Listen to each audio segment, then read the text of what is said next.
Kayak apa sih kapitalisme yang bikin orang kalah itu? Nah, di sini aja.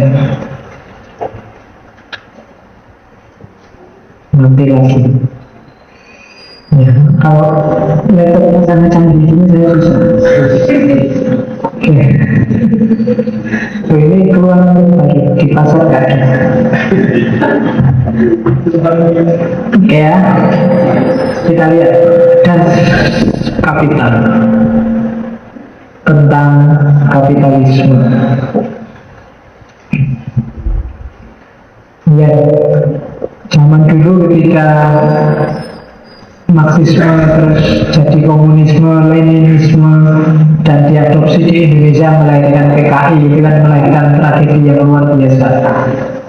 Ya kalau orang pintar-pintar ini ngerti apa maunya PKI, cuma yang kecil-kecil yang nggak ngerti. Dan karena sifatnya revolusioner, PKI zaman itu memang sangat agitatif, sangat provokatif, sehingga mengundang pro dan kontra di Indonesia zaman itu loh ya. Kalau ceritanya bahkan kalau di Jawa Timur itu PKI itu sering bikin pertunjukan ludruk, judulnya Mati Gusti Allah. Iya, isinya biasa-biasa, cuma judulnya aja Mati Gusti. Isinya ya cerita biasa ludruk. Ada lagi yang judulnya aneh lagi, Gusti Allah Mantu. Aneh-aneh kan judulnya. Dan itu provokatif, itu ngomong pesantren ngamuk gak karu-karuan itu. Sehingga terus bikin yang tadi sama rata sama rasa, berarti semua tanah, semua kekayaan desa, kekayaan kecamatan, kabupaten itu harus dibagi rata untuk seluruh rakyat. Itu kan yang punya tanah jadi ngamuk, tiba-tiba tanahnya dibagi-bagi dan terus tawuran, bunuh-bunuhan. Itu yang terus dendam lama sama PKI, terus ada kasus itu terjadilah pembantaian besar-besaran. Ya wis kode ini zaman itu. Oke, tapi kita lihat pikiran di belakang itu sebelum jadi ekstrim. Jadi apa sih kapitalisme itu? Kapitalisme terjadi ketika alat-alat produksi yang berhubungan dengan, khususnya yang berhubungan dengan kepentingan orang banyak, itu bisa dimiliki secara pribadi. Itu kapitalisme. Perusahaan apa itu, misalnya yang berhubungan dengan air, dimiliki pribadi. Air kan semua orang butuh, harusnya jangan dimiliki pribadi. Listrik jangan dimiliki pribadi kalau katanya tapi di kapitalis bisa. Air, listrik, apalagi angin, oksigen, itu semua ada oksigen, jangan-jangan lama-lama dimonopoli. Jangan-jangan besok ketawa, bernafas, harus bayar karena copyrightnya sudah ada yang punya.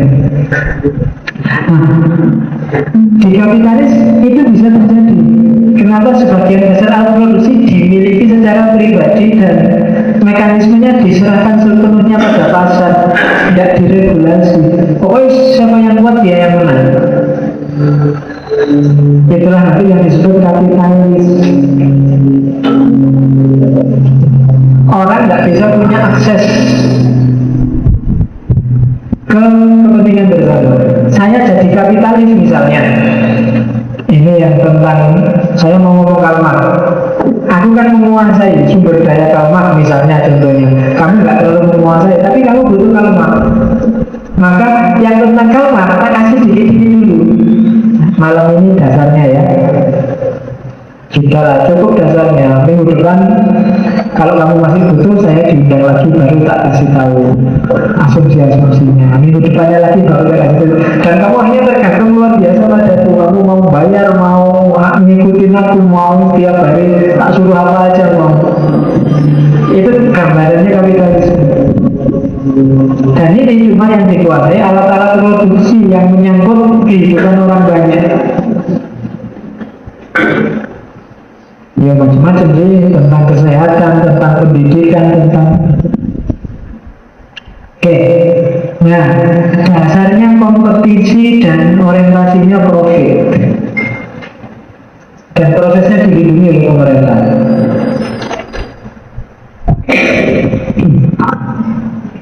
Jadi saya nggak perlu jelaskan, kalian tidak harus diceritain tentang kapitalisme karena hidup kita setiap hari itu sudah kapitalis modelnya. Indonesia ini kan sistem ekonominya kapitalis. Jadi ya kayak gitu tuh lah, kamu nabung uang, kamu beli apa, itu sebenarnya sistemnya totally kapitalis. Listrik juga kamu bayar kan, bensin kamu juga beli. Meskipun dibeli oleh negara, namun negara kan namanya BUMN. Yo, tapi kan ada subsidinya, Pak. Subsidi dari siapa? Kan pajakmu. Sama aja. Jadi enggak, kita sistemnya totally kapitalis. Pemilik tanah menguasai tanah, para petani jadi pekerja sekarang, jadi buruh. Di desa-desa itu sekarang sawah-sawah itu bukan petani yang punya, tapi Cina-Cina.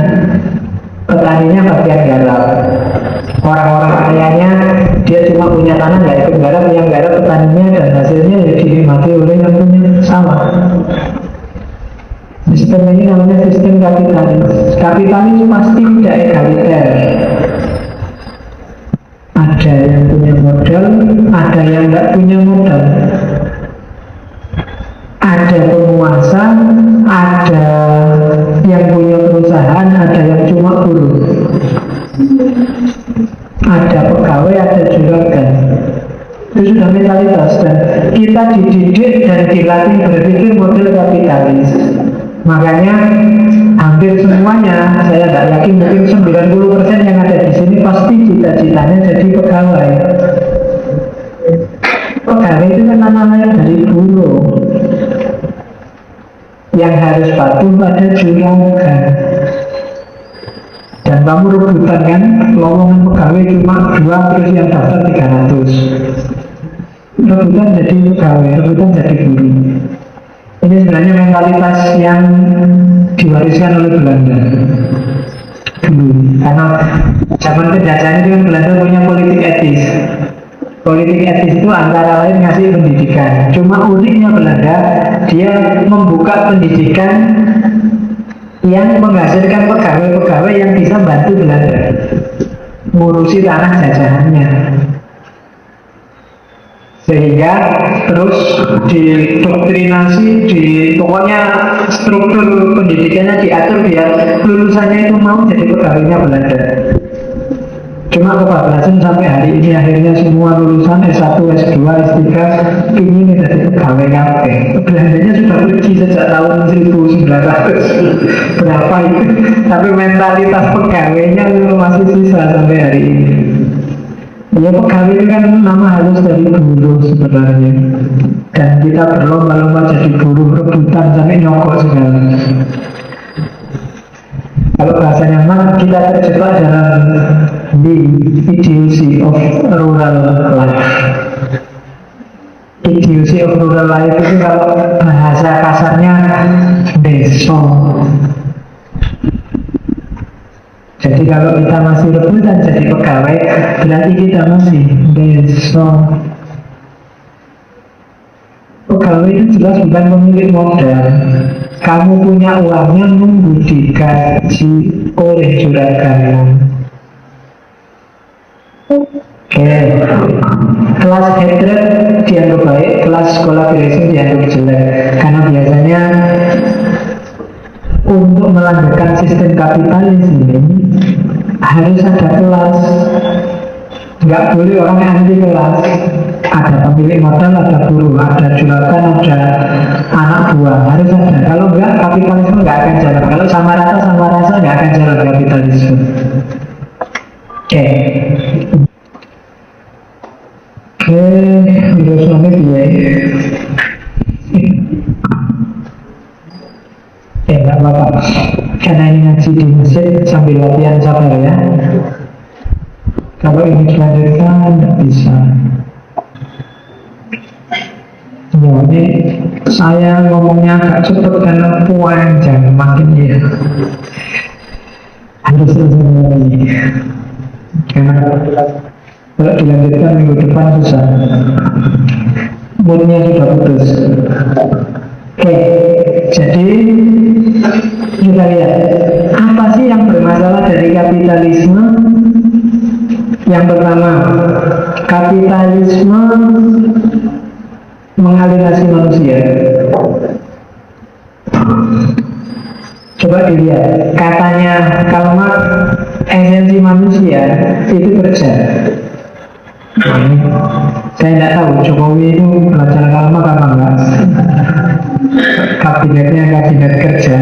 Tapi katanya memang esensi manusia itu kerja. Kerja mempengaruhi kesadaran dan kesadaran mempengaruhi cara kita bekerja. Apa yang kamu lakukan berpengaruh terhadap pikiranmu dan pikiranmu mempengaruhi cara bekerja. Kerja.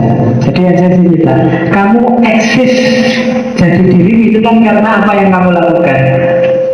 Karena kerja. Karena kamu tiap hari belajar, maka kamu disebut pelajar. Kamu membentuk esensi kepelajaran, kebelajaran dalam diri. Kan gitu. Karena tiap hari ke sawah terus disebut petani. Bukan karena petani dulu terus ke sawah, karena tiap hari dia ke sawah lah, maka dia disebut tani. Esensi kita itu karena kerja. Cara kita berpikir ditentukan oleh kerja kita menentukan cara berpikir. Jadi kerja adalah parameter eksistensial kita. Nah, bahasa kerennya begitu. Eksis tidaknya dirimu itu tergantung apa yang kamu lakukan. Oke, terus kenapa kapitalisme mengalienasi? Karena ternyata dari kapitalisme para buruh itu tidak bekerja sendiri, tapi bekerja untuk juragannya, untuk orang lain. Biasanya orang kerja itu kan dinikmati sendiri. Mau gitu sudah. Nanti dilihat aja kalau ada kasus lagi. Kamu belajar, pinternya kamu nikmati sendiri. Kamu nanam pohon, buahnya kamu nikmati sendiri, ya kan? Kamu minum, manisnya kamu nikmati sendiri. Kerja kan selalu gitu, yang eksistensial. Cuma dalam kapitalisme tidak begitu. Kamu misalnya kerja di pabrik sepatu, bikin sepatu, tapi kan kamu nggak menikmati sepatunya. Sepatu ini, dan kamu tidak bisa bilang bahwa itu hasil karyamu. Saya kerja sepatu di pabrik, sepatu itu mereknya apa aja? Ya, naik Bata, sepatu foto itu. Nah misalnya, itu kan mesti orang bilangnya, oh itu produknya Bata, bukan produknya buruhnya tadi. Kamu pakai iPad Samsung, yuk produknya Samsung, bukan guru-guru yang ada di Samsung. Jadi padahal yang garap itu ya guru-gurunya di sana, pegawai-pegawainya yang jelimeti ngatur masang apa-apa itu karya mereka, mulai bahan sampai jadi rakitan. Tapi yang bikin nggak bisa mengklaim itu karyaku. Yang bisa mengklaim ya perusahaan ya Samsung. Nah, inilah karya Samsung. Taj Mahal itu karyanya siapa? Kamu kan sih itu rajanya kan. Padahal itu kan ya tukang batunya, pegawai-pegawainya. Borobudur dibangun oleh dinasti siapa, raja siapa. Itu ya dulu tukang batu Borobudur yang bikin. Tapi kan kamu nggak menyebut tukang batunya, pasti rajanya. Jadi di sistem juragan buruh, di sistem kapitalis, orang nggak bisa menikmati hasil kerjanya. Kerja tapi nggak bisa menikmati, minum tapi nggak bisa ketemu manisnya, belajar tapi nggak bisa ketemu pinternya. Maka manusia jadi terasing dalam dirinya sendiri. Aku tiap hari bikin iPad Samsung, iPad aja nggak punya, nggak kuat tuku. Itu kan orang jadi terasing dari dirinya sendiri. Jadi ternyata kapitalisme mengasingkan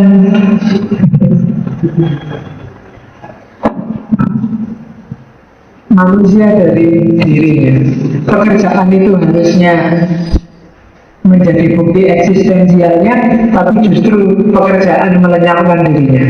Coba kamu lihat pegawai-pegawai di pabrik-pabrik itu berangkat pagi, kadang-kadang belum lihat matahari, pulang habis maghrib mataharinya sudah hilang.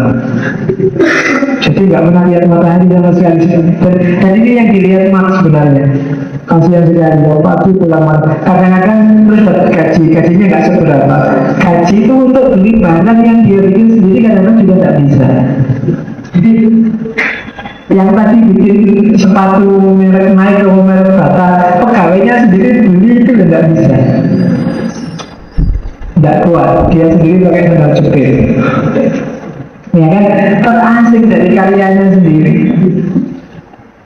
Jadi kapitalisme mengalienasi manusia, bikin manusia tidak jadi manusia.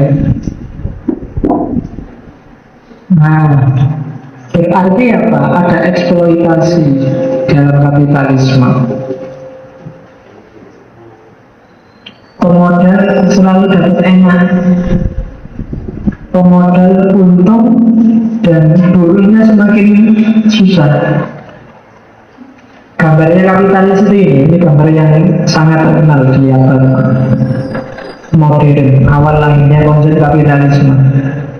Inilah piramida kapitalis, ya kan? Jadi kapitalis itu coba dilihat struktur sosial yang paling berat kan yang paling bawah, para pekerja. Itu kan caranya we fit all, we work for all. Kita yang kerja macam-macam, kita yang nanam padi, kita yang ngasih makan semua.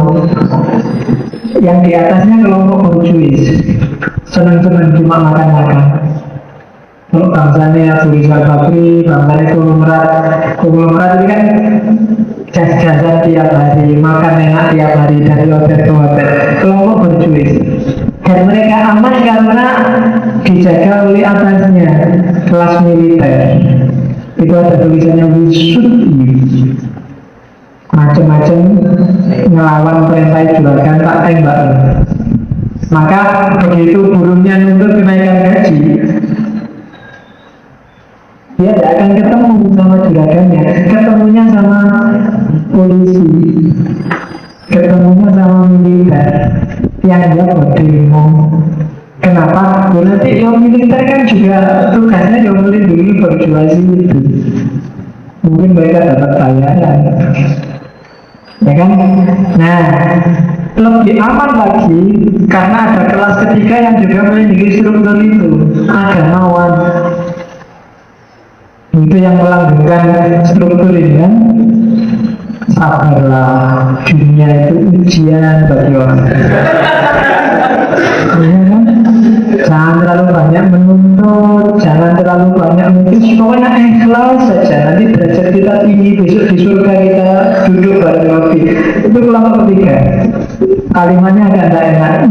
Full, kita bodohi kalian. Kamu dikasih dalil, kamu dikasih fatwa, kamu dikasih, tujuannya melanggengkan ini, melanggengkan struktur biar elitnya tetap menang. Dan puncaknya yang melindungi sistem itu apa? Negara will rule you. Negara yang ngatur. Jadi kalau yang berjuis bikin sengsara yang bawah tidak apa-apa. Begitu yang bawah mau bikin sengsara yang atas, dia jangan, itu kriminal. Itu dibikin aturan-aturan yang melanggengkan sistem ini, karena semuanya dapat share dari kelompok berjuis itu tadi. Dalangnya ada di borjuis yang tugasnya cuma makan-makan, semuanya kan kerja. Yang satu kerja kasar, yang atas kerja melindungi, yang kiai kerja nyari justifikasi, yang negara bikin aturan-aturan untuk melanggengkan. Tetap yang makan-makan dan senang-senang adalah kelompok borjuis. Jadi itu piramida sistem yang kapitalis. Karena saya bilang tadi Indonesia kapitalis, yang selalu ketawa-ketawa adalah kelompok kedua ini. yang pemerintah, tawuran sampai hari ini DPR mejanya dibolak-balik itu dulu. Kenapa? Tujuannya bikin aturan biar anak buahnya yang ada di layar berjuang itu aman, pengusaha-pengusaha yang ada di sana aman. Itu kan itu sebenarnya kalau analisisnya mah. Jadi piramida kapitalis, negara tugasnya melanggengkan sistem itu, rohaniwan, agamawan cari justifikasinya. Yang militer, ya kalau kekerasan terjadi mereka yang turun, dan yang borjuis tinggal minum-minum, santai-santai, ketawa-ketawa. Yang sengsara yang bawah, dia harus menanggung beban semuanya. Itu kapitalisme. Oke. Nah, apa sih yang bikin kapitalisme langgeng? Karena campur tangan rohaniwan, campur tangan negara, campur tangan militer tadi, akhirnya lahir apa? Kesadaran palsu. Yang ditindas nggak merasa ditindas, yang disengsarakan nggak merasa disengsarakan. Itu kesadaran palsu. Dalam kesengsaraanmu itu terkandung kemuliaan hidup yang luar biasa. Mulia berarti ini kan gitu. Orang yang ngalah itu derajatnya tinggi. Pokoknya jangan ngalah, jangan kamu ngalah aja, ikhlas aja nanti Allah. Kesadaran palsu, kamu merasa wah aku orang ikhlas, aku orang yang derajatnya tinggi, aku gak mau kayak mereka urusan dunia yang dipikir, kita urusan akhirat saja yang berat. Ada kesadaran palsu. Biarlah mereka menindas kita, nanti dosa kita dipindah ke dia, pahalanya dia dikasih ke kita. Alhamdulillah kita bertambah banyak amalnya. Kesadaran palsu. Kadang-kadang muncul namanya sindrom Stockholm. Kadang-kadang orang malah empati pada yang menindasnya. Jangan dicaci maki mereka kelompok berjuang. Mereka juga manusia kayak kita kok.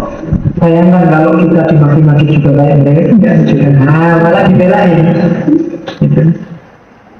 Ya pantas lah mereka senang-senang, mau itu hartanya sendiri, uang-uangnya sendiri, hasil karyanya sendiri, sudah. Itu kesadaran palsu. Ya banyak sih, kesadaran palsu itu ada banyak filosofi yang ngomong. Yang nerima kesadaran palsunya di sini. Para guru gak sadar kalau dia ditindas. Terus di luar kesadaran palsu ada manipulasi luar biasa di dunia kapitalis, yaitu fetisisme komoditas. Untuk melanggengkan kekuasaannya, kelompok borjuis itu menciptakan fetish. Fetish itu ya kalau zaman kuno itu barang yang disembah. Pohon dijadiin Tuhan, itu fetish. Tulisan dijadiin jimat, itu sebenarnya fetishisme. Disakralkan.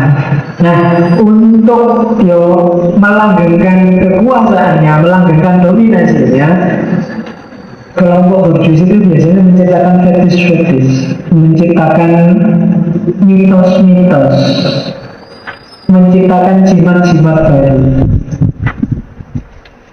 Sama-sama HP, kalau belum mereknya Samsung atau iPad atau belum, itu masih ecek-ecek. Ada mitos baru sekarang. Merek baju, merek sepatu, merek laptop, mana yang favorit, mana tidak, sama-sama dangdut. Kalau nggak dangdut itu enggak, yang mana dangdut itu kan branding fetish. Itu namanya fetishisme komoditas. Jadi barang-barang yang disakralkan itu cirinya kapitalis, itu mempertahankan dirinya terus. Sehingga dia lama. Cuma katanya Marx, jangan khawatir, dalam jangka panjang kapitalis akan hancur sendiri. Kamu gak usah capek-capek ingin menghancurkan kapitalisme, katanya. Dan kehancuran kapitalisme berarti lahirnya sosialisme dan ketemulah kita dengan komunisme. Jadi yang dahsyat tadi, kapitalisme yang mencengkeram hidup kita, ramalannya pasti hancur. Meskipun ramalannya nggak terbukti sampai hari ini, sejak abad 19. Tapi katanya pasti hancur. Kenapa pasti hancur? Katanya coba dilihat. Yang pertama, kita asumsikan seandainya kapitalis itu untung besar lagi. Kalau dia untung kan perusahaannya semakin untung, perusahaannya semakin besar, uangnya semakin banyak. Dengan uang banyak kan dia melakukan ekspansi usaha atau membeli alat-alat baru, teknologi-teknologi baru, membeli mesin-mesin baru yang semula manusia yang nangani sekarang beli aja mesin yang sudah untung kok. Lebih efektif, modalnya lebih kecil. Yang terjadi apa kalau beli mesin? Yo PHK, sudah nggak butuh manusia lagi. Semuanya sudah otomatis. Bahkan sekarang pelayan restoran aja sudah robot di Jepang.